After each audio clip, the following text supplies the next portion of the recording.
Jimmy is a gaming addict who spends a great deal of money on video games and has over 1,000 games on Steam and another 500 on GOG.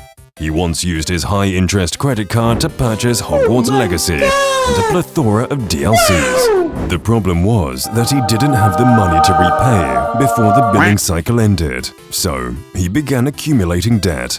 As a result, his credit score took such a huge hit that he could not get loans when he needed them the most. Leonidas. On the other hand, Leonidas frequently used his credit card for small expenses, but always made his repayments without delay, remaining on a $0 balance the whole time. He built up his score within a short period and eventually earned access to generous loans and bulkier credit lines. G. If only Jimmy had signed up earlier for the Spartan Financial Academy. Hello warriors, welcome back to our channel. In this video, I'm going to break down 5 common credit card mistakes people usually make. These mistakes are very commonplace, so don't feel bad if you feel identified with some of the situations I'll describe here.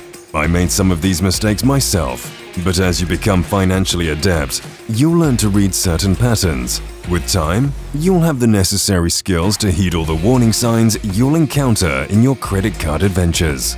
Now, I'll be real with you here.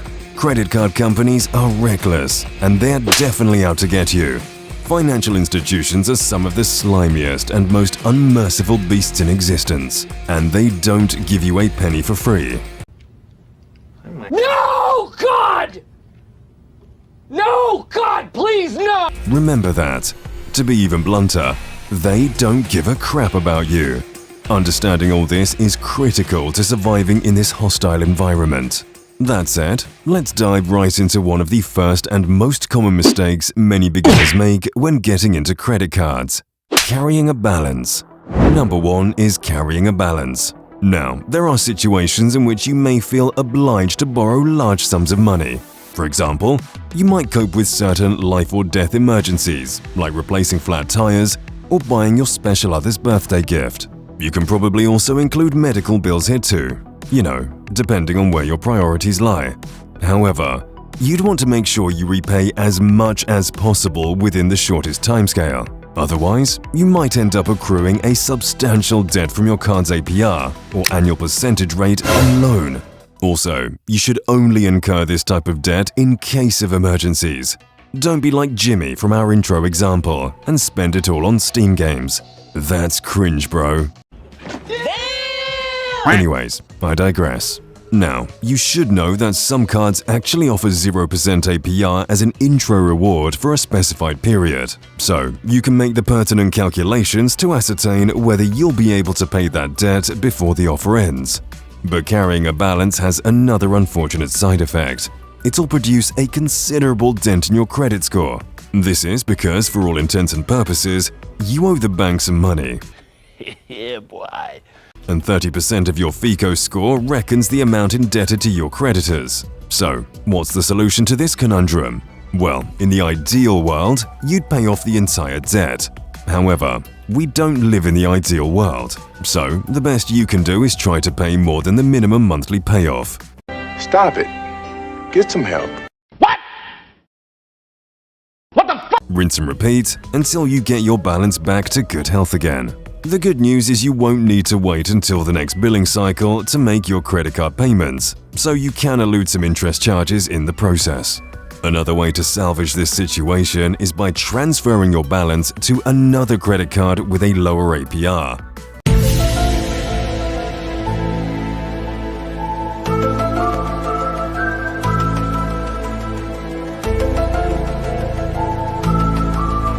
The concept of paying off debt with more debt may seem a bit comical at first, but it's a very common and helpful tactic to avoid interest. Number 2. Trying to aim higher. Now, the second mistake beginners often make is applying for higher-tier credit cards without making sure they're eligible first. Remember this: if you've not yet proven yourself before lenders by building a substantial credit history, they will most likely reject you. This goes in line with what I've explained in previous videos. Basically, as a reasonable person, you won't lend money to the first hobo you meet down the street, expecting them to pay you back ever. Heck, sometimes we even think twice about lending money to our best pal or a family member. This is how rational humans behave, and banks follow the same mindset. Not surprisingly. They get a lot of flack for this, but we can't expect them to simply give away money to people they don't know. The way they know, however, is different from how we know. They look at records kept by credit bureaus as a standard procedure. Now, many people are prone to skipping starter cards because, understandably, many of these cards charge exorbitant fees. That said, you can still find starter cards with a limited time 0% APR and no annual fees. Sure, they're not easy to find, especially unsecured versions, but you can still opt for a secured card that can give you some leeway to increase your credit reputation.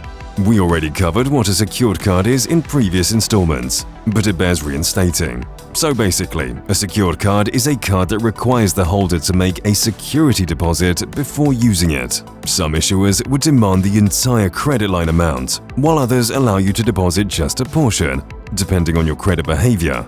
In light of this, some people get the impression that these secured cards are just glorified prepaid cards. However, issuers report your activities with these cards to the main credit bureaus, meaning you can fill up your credit card file in the hopes of getting access to better products in the future.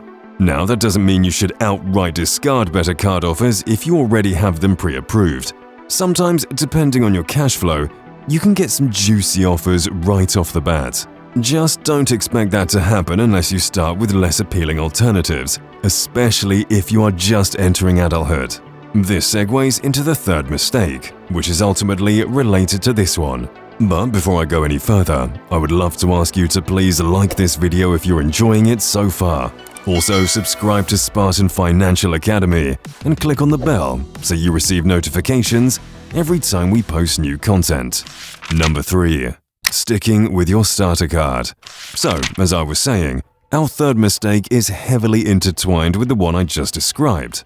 More precisely, it's the inverse of the one I just described. If this sounds like word salad, don't fret, it will make sense. But I might need to collect my thoughts for just a second. So, to recapitulate, I was trying to hammer home the point that you must start small in order to get big. Nonetheless, there's also a lingering fear that humans normally harbor throughout their entire lives, and that is the fear of change. In other words, we always strive to remain within our comfort zone.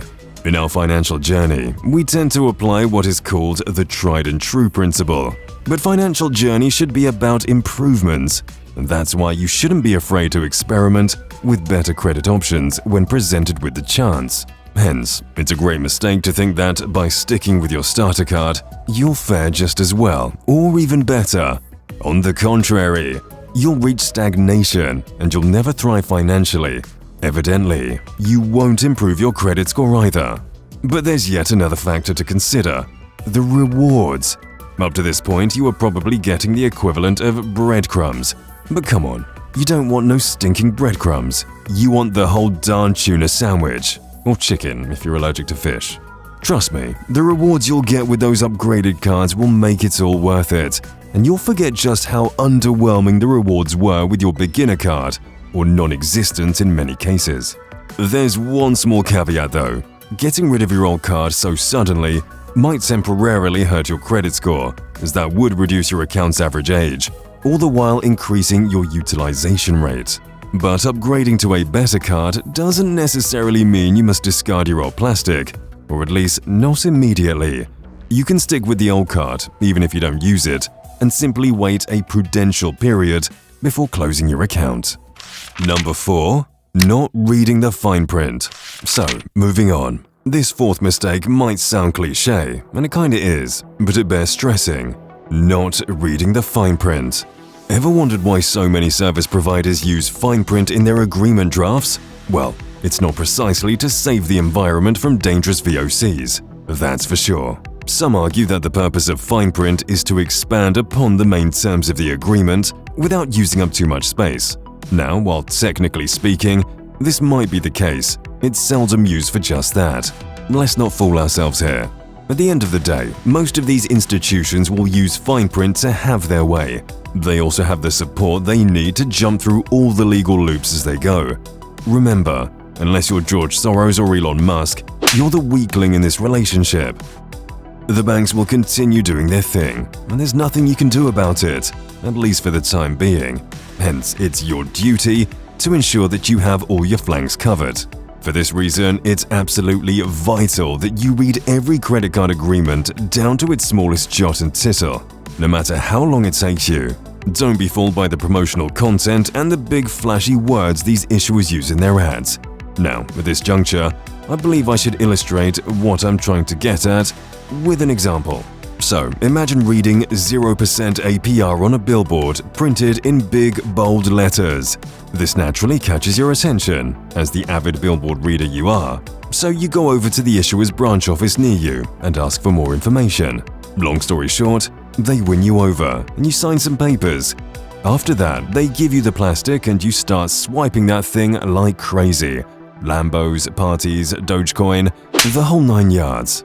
As your first monthly card statement arrives, you witness a sizable interest charge. As it turns out, there were some eligibility conditions for that 0% APR in fine print that you ignored. In summary, sucks being you. With that, we'll get to our fifth and final mistake: choosing before analyzing. This is a mistake we all tend to make. I'm likewise guilty of this, as it concerns my credit card choices and almost every other life choice. No, I will not elaborate on this. Anywho, in the event that you're eligible for a bunch of credit card options, you might feel tempted to go for the first one you see and think that the other alternatives will not give you much better returns. Now, while it's not necessarily true that the first choice will always be the wrong one, because there's such a thing as luck, you would undoubtedly benefit from stepping back and carefully reviewing your other options first. Otherwise, you'll suffer the equivalent of buyer's remorse. Perhaps you came across an Amazon Prime Rewards Visa signature card ad, quite the tongue twister, while watching one of our exquisite YouTube videos, and you thought just how cool the card looked. So, without hesitation, you ordered this cool-looking card, even though you didn't care too much about having a costly $139 Amazon Prime membership. However, considering you are more likely to go on trips than do business with Bezos, you probably fared far better with a card that awarded you with travel benefits at a lower cost, such as the Chase Sapphire Preferred Card. I could bring up many other examples, but hopefully, you'll get the idea. And that's about it. This is not by any means an exhaustive list, and I'm positive I left out a lot of other important details. Nevertheless, these pieces of definitely not financial advice should aid you in getting the most out of your credit card dealings while decreasing your error margins.